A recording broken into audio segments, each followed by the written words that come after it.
இந்த உலக பிரகாரமான காரியங்களில் ஈடுபடுறது, வேலை போன்ற காரியங்கள், குடும்பம் போன்ற காரியங்கள் இதெல்லாம் ஈடுபடுறது, பொறுப்புகள் எடுத்துக்கொள்வது, இதுக்காக உழைக்கிறது, பிரயாசப்படுறது இதெல்லாம் வந்து வீண்.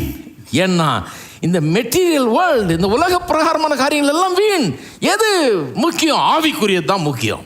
பிரிச்சுட்டானுங்க பாருங்க மைண்டில். சுத்தமாக லைனை போட்டு ரெண்டுத்தையும் வெட்டி எறிஞ்சிட்டான். இது வேற அது வேற, இதில் கவனம் செலுத்த அது வேணான்னு. இந்த எண்ணம் இன்றைக்கும் சபைகளை பாதித்து கொண்டிருக்கிறது, கிறிஸ்தவர்களை பாதித்து கொண்டிருக்கிறது. கர்த்தர் நம்ம உண்டாக்கும் போது இப்படி ரெண்டாக வெட்டி உண்டாக்கல. இது ஆவிக்குரிய ஜீவியம், இதுன்னு கிடையாது. இன்னொன்று என்னன்னா, அந்த கிரேக்கர்கள் மத்தியில் எல்லா வேலையும் சமமானது அல்ல. இது ரெண்டாக பிரித்தாங்க.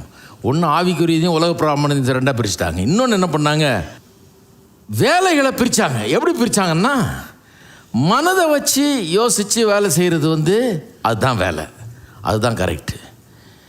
இந்த கையை வச்சு வேலை செய்கிறோம் பாருங்க, குழி நோண்டுறது, நடுறது, தண்ணி பாய்ச்சிறது, இது விவசாயம் பண்ணுறது, இதெல்லாம் வந்து இழிவான வேலைகள். சரீரத்தை பயன்படுத்தி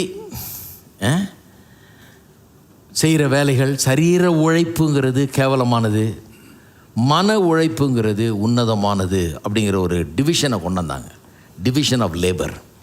இந்த டிவிஷன் ஆஃப் லேபர் போய் இந்த ப்ராட்டஸ்டன்ட் டீச்சிங்கில் என்ன வந்தது, ப்ராட்டஸ்டன்ட் போதனையில் என்ன விசேஷம்னா, டிக்னிட்டி ஆஃப் லேபரை போதிக்க ஆரம்பித்தாங்க. இப்போ அதான் போதிச்சிட்ருக்கு. இது ஒரு பெரிய உபதேசம் ப்ராட்டஸ்டன்ட் சபையில். சிலருக்கு வந்து என்ன போதனை கேட்கும்போது, இதெல்லாம் கிறிஸ்தவ போதனையா? கண்டிப்பாங்க.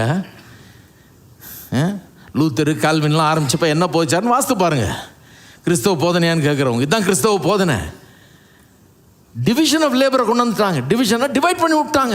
மனதளவில் வேலை செய்கிறது பெரிய உயர்வான வேலை. சரீர உழைப்பு, உடல் உழைப்புங்கிறது ரொம்ப கேவலமான இழிவான ஒன்று என்று கொண்டு வந்துட்டு வேலைகளை ரெண்டாக பிரிச்சுட்டாங்க. அப்போ மனதளவில் உழைக்கிறவங்க பெரிய ஆள், அது ரொம்ப மரியாதைக்குரிய ஒரு காரியம். உடல் உழைப்பு வந்து அது செய்யாமலே இருந்துடலாம், ஏன்னா அது வந்து இழிவான ஒன்று, கேவலமான ஒன்று என்று அப்படி பிரிச்சுட்டாங்க. இது எவ்வளோ மோசம்னா, இது வந்து கிறிஸ்தவ சபைக்குள்ளே வந்துருச்சு. கிறிஸ்தவம் இயேசு வர்றதுக்கு சில நூற்றாண்டுகளுக்கு முன்னால் தான் அந்த கிரேக்கர்கள் உலகம் முழுக்க ஆள ஆரம்பித்தாங்க. அவங்களுடைய மொழியும் அவருடைய கலாச்சாரமும் ஸ்ப்ரெட் ஆச்சு பாருங்கள். அலெக்சாண்டர் த கிரேட் மாதிரி ஆட்கள் போன ஊர்லலாம் பெரிய லைப்ரரி கட்டுறது, பெரிய பெரிய நல்ல காரியங்கள்லாம் பண்ணாங்க. நல்ல சில காரியங்கள்லாம், படிப்பு அறிவை பற்றியெல்லாம் சில நல்ல காரியங்கள்லாம் பண்ணாங்க. ஆனால் என்ன ஒன்று, அவங்களுடைய மொழியும் அவங்களுடைய கலாச்சாரத்தையும் எங்கேயும் பரப்பி விட்டாங்க. அந்த கலாச்சார பண்புகளில் இது ஒன்று. இப்படி போதிச்சு விட்டாங்க ஜனங்களுக்கு. இப்படிப்பட்ட ஒரு ஐடியாவை கொடுத்து விட்டாங்க.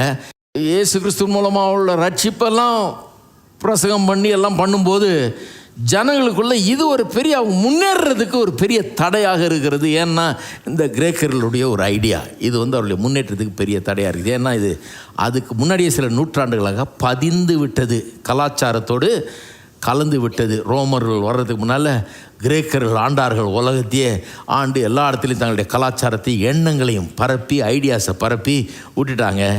அதனால் கிறிஸ்தவத்தையும் அது பாதித்தது, கிறிஸ்தவர்களையும் அது பாதித்தது.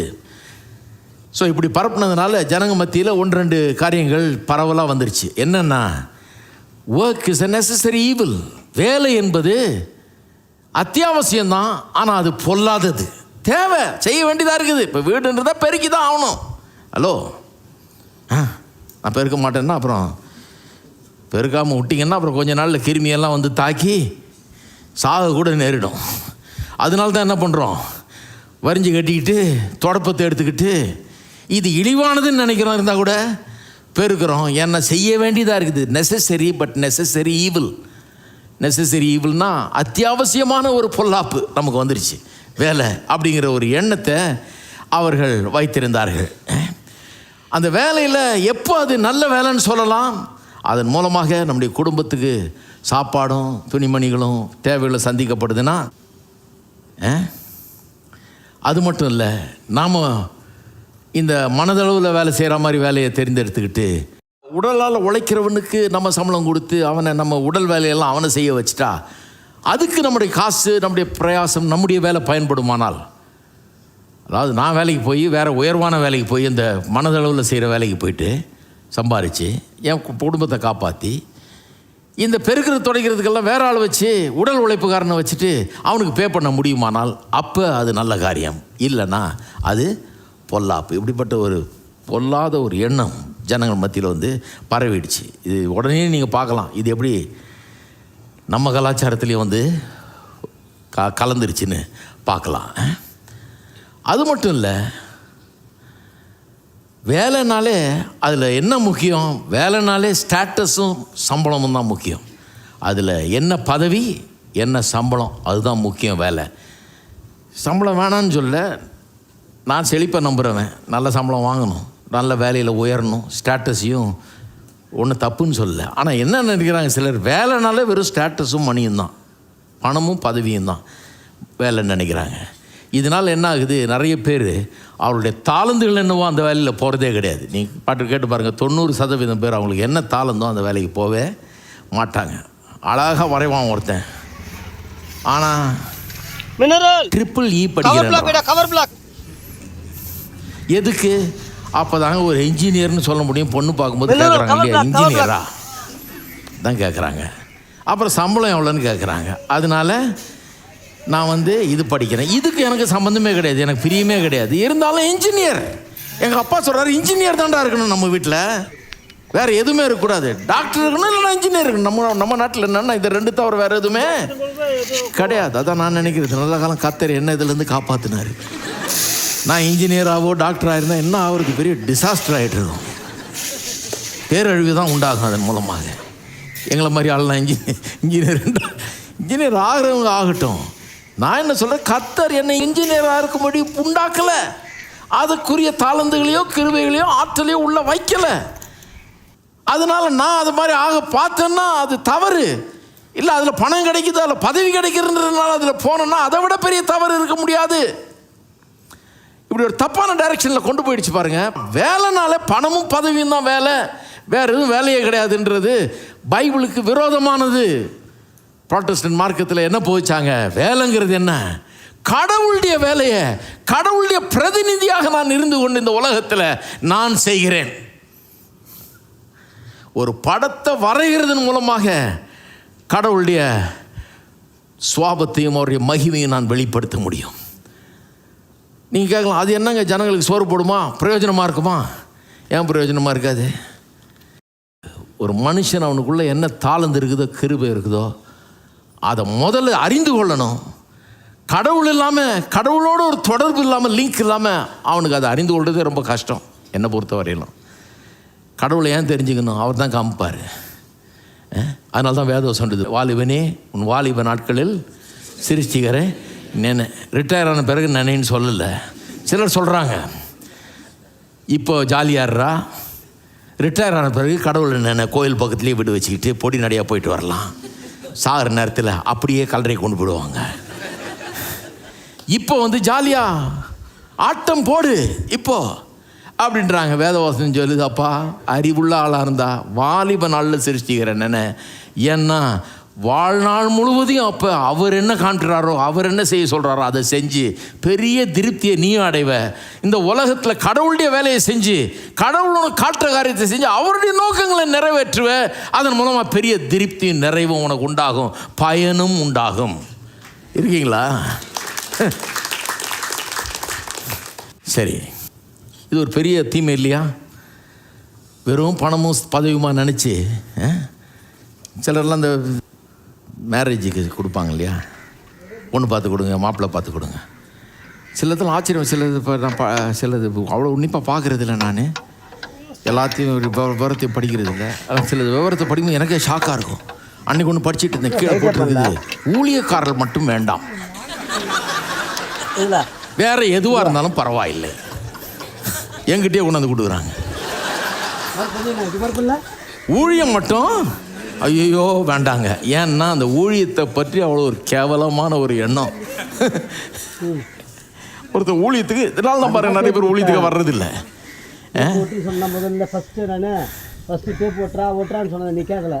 நாலு பிள்ளை இருந்தால் ஒன்று டாக்டர் ஆகுது, ஒன்று இன்ஜினியர் ஆகுது, ஒன்று ஆர்கிடெக்ட் ஆகுது. இந்த நாலாவது கொஞ்சம் படிப்பு ஏற மாட்டேங்குது. சரி, அதை பேசாமல் அதை வேணா ஊழியத்துக்கு தர்றேன். ஏன்னா ஒன்றும் ஒர்க் அவுட் ஆகலைன்னா இதை கொடுக்கலாம். இப்படி எல்லாம் ஆயுதான் கடைசியில் இப்படி இருக்குது ஊழியமும்.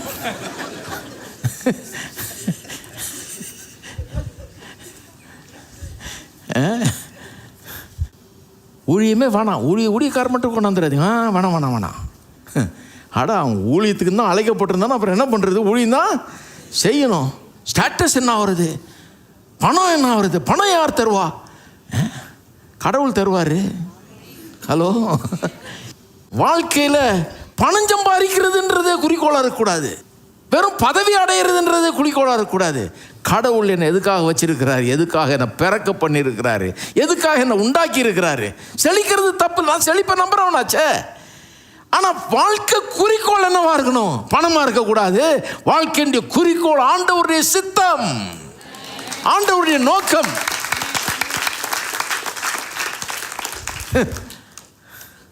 இருக்கீங்களா?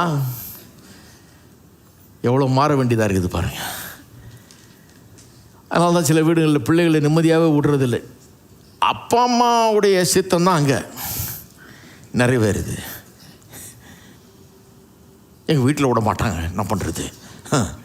அட கடவுள், பிள்ளைகிட்ட முதல்ல கேட்குறேன், அப்பா என்ன படிக்க விரும்புகிற? நீ என்ன படிக்க விரும்புகிறியோ அதுக்கு நான் ஃபீஸ் கட்டிடுறேன், வா. என்ன படிக்கணும், நீ என்ன ஆசைப்படுற? இதுக்கு தான் சின்ன வயசுலேருந்தே ஆண்டவரை அறிமுகப்படுத்தி ஆண்டவரோடு ஒரு நெருக்கத்தை உண்டாக்கி அவன் ஜெபம் பண்ணக்கூடியவனாக, அவன் ஆண்டவரை அறிஞ்சு கொள்ளக்கூடியவனாக, தன்னை புரிஞ்சு கொள்ளக்கூடியவனாக உருவாங்க. இது பெரிய ப்ராஜெக்ட் இது. ஹலோ, திடீர்னு பிரசையார் கை வச்சு உண்டாக்கிட முடியாது. சிலர் என்ன பண்ணுறது, யாருக்காவது எழுதி போகிறோம், ஐயா கொஞ்சம் சொல்லுங்கள் தயவு செய்து, இன்ஜினியரிங்கா மெடிசனா? நீ கொடுத்ததே 2 சாய்ஸ் தான், அவர் எப்படி சொல்லுவார் அவர்? ஹலோ, உள்ள பிறந்த உடனே உங்களுடைய ஜெபம் என்னவா இருக்கணும்? ஆண்டவரே, எந்த நோக்கத்துக்காக பிறக்க வச்சு இருக்கிறேன்? என்னுடைய பெற்றோர் நான் பிறந்த உடனே கொண்டு போய் கோயிலில் கொண்டு போய் ஊழியத்துக்குன்னு அர்ப்பணித்தார்கள். ஊழியம் செய்யணும், ஏன்னா அவர்களுக்குள்ள ஒரு நோக்கம் உள்ளே வந்துருச்சு. கர்த்தர் ஊழியத்துக்காக தான் பிறக்க பண்ணியிருக்கிறான்னு சொல்லி ஊழியத்துக்குன்னு பிரதிஷ்டை பண்ணிட்டாங்க, அர்ப்பணிச்சிட்டாங்க. சில பிள்ளைங்க கேட்குறாங்க, என்ன கேட்டு அர்ப்பணிச்சே நீ? அது அப்புறம் பார்த்துக்கலாம். அர்ப்பணிச்சுட்டு ஜெபம் பண்ணால் அப்புறம் நீ அந்த லைனில் வருவ. அவங்கள்ட்டையும் எந்த அர்ப்பணிப்பும் கிடையாது.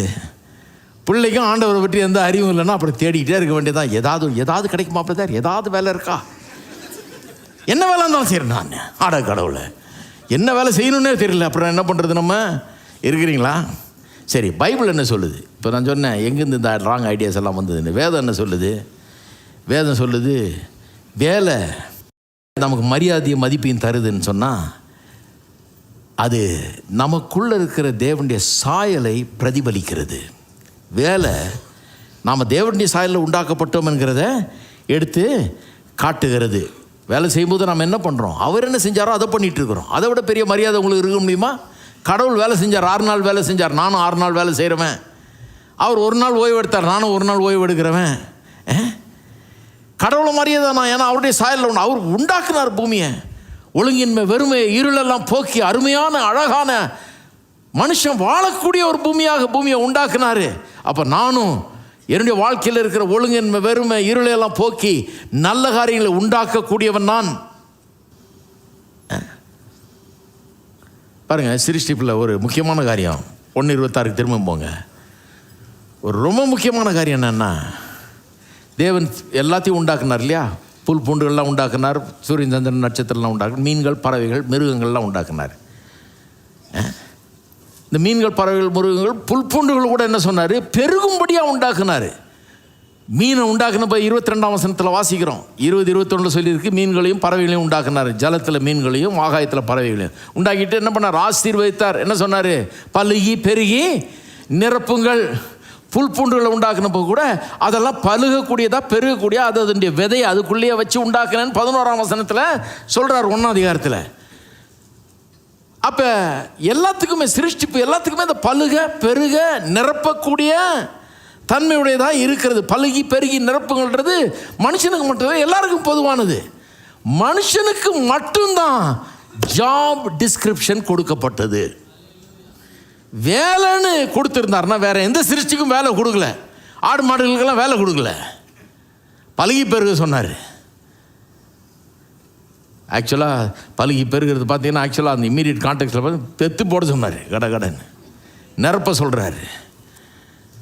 மனுஷன் ஒருத்தனுக்கு தான் வேலையை தர்றாரு. வேலை எங்கே வருது? 28ஆம் வசனத்தில் பாருங்கள். இங்கே ஆண்டு கொள்ள கடவர்கள்னு வருது 26. நமது சாயல்படி ரூபத்தின்படி மனுஷனை உண்டாக்குவோமாக அவர்கள் எல்லாத்தையும் அந்த ஆண்டு கொள்ள கடவுள் நோட் பண்ணுங்க. ஆண்டு கொள்ள கடவுள்னு வருது 28ஆம் வசனத்தில். பலுகி பெருகி பூமியை நிரப்பி எல்லாத்தையும் கீழ்ப்படுத்தி ஆண்டு கொள்ள. இந்த கடைசி 2 ரொம்ப வித்தியாசம். வேறு எந்த சிருஷ்டிப்புக்கு சொல்லப்படலை, மனுஷனுக்கு சொல்லப்பட்டிருக்கிறது. ஏன்? மனுஷனுக்கு ஒருத்தனுக்கு தான் ஜாப் அசைன்மெண்ட் கொடுக்கப்பட்டது. 2ஆம் அதிகாரம் 19ஆம் வசனத்தில் அதை பார்க்குறோம். தேவனாகிய கர்த்தர் வெளியின் சகலவித மிருகங்களையும் ஆகாயத்தின் சகலவித பறவைகளையும் மண்ணினாலே உருவாக்கி, கவனிங்க, 1ஆம் அதிகாரத்திலே விரிவாக்குது. அங்கே உண்டாக்குனான்னு சொல்லி விட்டாங்க.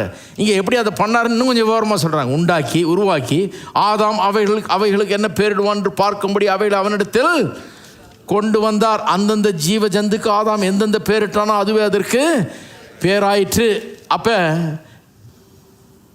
இந்த மிருகங்கள் பறவைகள் எல்லாத்தையும் உண்டாக்குனாரு. அதையெல்லாம் யார் ஆண்டு கொள்வது? மனுஷன்தான். அதனால தான் மனுஷனை கூப்பிட்டு நீயே பேர் வையின்றாரு. ஏன்னா நீ தான் இதுக்கு மேல் அதிகாரி, நீ தான் இதுக்கு மேலே இருக்கிறன்னு சொல்லிட்டாரு. சங்கீதம் 8ஆம் அதிகாரத்தில் அதே தான் வாசிக்கிறோம் பாருங்க. சங்கீதக்காரன் ஆச்சரியத்தோடு பார்க்குறான் மனுஷனை கர்த்தர் வச்ச நிலைமையை பார்க்கும்போது அவனுக்கு ரொம்ப ஆச்சரியமாக இருக்குது. 8ஆம் அதிகாரத்தில் 4 முதல் 8 வசனங்களை வாசிக்கிறோம் பாருங்க. மனுஷனை நினைக்கிறதுக்கும் மனுஷகுமாரனை விசாரிக்கிறதுக்கும் அவன் எம்மாத்திரம் என்கிறேன். நீர் அவனை தேவதூதனும் சற்று சிறியவனாக்கினீர், மகிமையினாலும் கனத்தினாலும் அவனை முடி சூட்டினீர். கவனிக்கிறீங்களா? உம்முடைய கரத்தின் கிரியைகள் மேல் நீர் அவனுக்கு ஆளுகை தந்து, கரத்தின் கிரியைகள்னா எல்லா சிருஷ்டிப்பின் மீதும் ஆளுகை தந்து சகலத்தையும் அவனுடைய பாதங்களுக்கு கீழ்ப்படுத்தினீர்.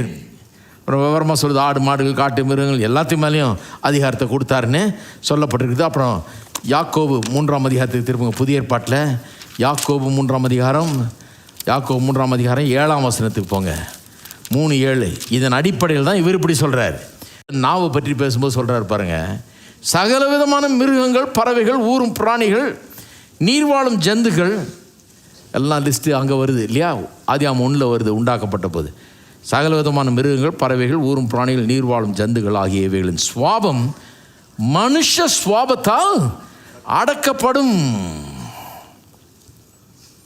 அடக்கப்பட்டதும் உண்டு. அடக்கப்பட்டதும் உண்டு. எல்லா மிருகத்தையும், எல்லா பறவைகள், எல்லா ஜீவ ஜந்துக்களையும் மனுஷன் ஆட்டி படைக்கிறான், ஆளுகிறான். அது என்ன செய்ய வேணுன்றதை இவன் சொல்கிறான். அது அப்படியே செய்கிறது. ஏன்னா கடவுள் அப்படி அவனை உண்டாக்கிட்டார். அவனுக்கு ஆண்டு கொள்வது எல்லாத்தையும் தன்னுடைய கண்ட்ரோல் கீழே வச்சு, எப்படி இயங்கணுமோ அதை இயங்க வச்சு, எப்படி என்ன செய்யணுமோ அதை செய்ய வச்சு அப்படி இருக்கிறது மனுஷனுடைய வேலை. ஏன் அவ்வளோ குறிப்பாக எல்லாத்தையும் கீழ்ப்படுத்தி, இந்த மிருகங்கள் பறவைகள் எல்லாத்தையுமே கீழ்ப்படுத்தி ஆண்டு கொள்ளணும் ஏன் குறிப்பாக சொன்னார்? இதனுடைய அர்த்தம் என்ன? நான் சொன்னேன் இல்லையா, அந்த காலத்தில் ராஜாக்கள் ஊராக தங்களுடைய சிலையை நிறுவினாங்க. ஏன்? அந்த ஊரில் இவனை பார்த்ததில்லை, 1000 மைல் தொலைவில் இருக்கும், அங்கே போனதில்லை இவர். அதனால் சிலையை நிறுவ சொன்னாங்க. அந்த சிலை என்ன பண்ணுச்சு? கொஞ்சம் கவனிங்க. இதில் அந்த சிலை பற்றி ஏற்கனவே சொல்லியிருக்கேன். ஊராக ராஜாவுடைய சிலை இருக்குது. ராஜா மக்கள் பார்த்ததே கிடையாது. அந்த சிலை என்னத்தை பிரதிபலிச்சது? அந்த சிலையின் மூலமாக அவன் தான் ஆள்றான்ற காரியம் அங்கே விளங்குது.